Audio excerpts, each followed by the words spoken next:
తెలంగాణను $1 ట్రిలియన్ ఎకానమీగా మారుస్తాం. మల్లెపల్లిలో ఏటీసీని ప్రారంభించిన సీఎం రేవంత్ రెడ్డి. రేపటి నుంచి ఇంటింటికి కాంగ్రెస్ బాకీ కార్డు పంపిణీ, కాంగ్రెస్ మోసాలను ప్రజలకు వివరిస్తామన్న కేటీఆర్. తెలంగాణలో స్థానిక ఎన్నికలపై ఈసీ కసరత్తు, ఏ క్షణమైనా షెడ్యూల్ వెలువడే అవకాశం.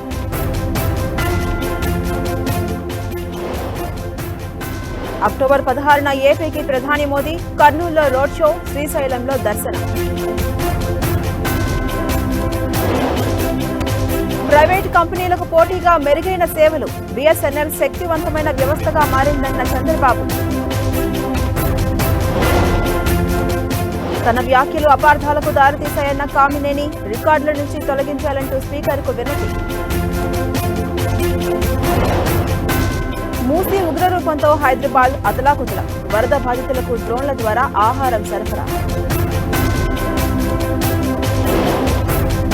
వరద గుప్పిట్లో హైదరాబాద్ ఎంజీబీఎస్, తాత్కాలికంగా మూసివేత, ప్రయాణికుల ఇక్కట్లు.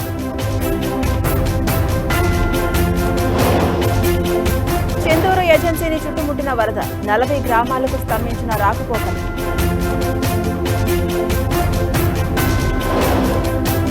బీఎస్ఎన్ఎల్ స్వదేశీ 4G సేవలు ప్రారంభించిన ప్రధాని, ఒడిశాలో 60,000 కోట్ల అభివృద్ధి పనులకు శ్రీకారం. వంశమైన రన్వేలే విజయాలుగా కనిపిస్తున్నాయా? ఐక్యరాజ్య సమితిలో పాకిస్తాన్కు భారత స్ట్రాంగ్ కౌంటర్. భారీగా పెరిగిన వెండి ధర, 1,59,000కు చేరుకున్న కేజీ సిల్వర్ రేట్.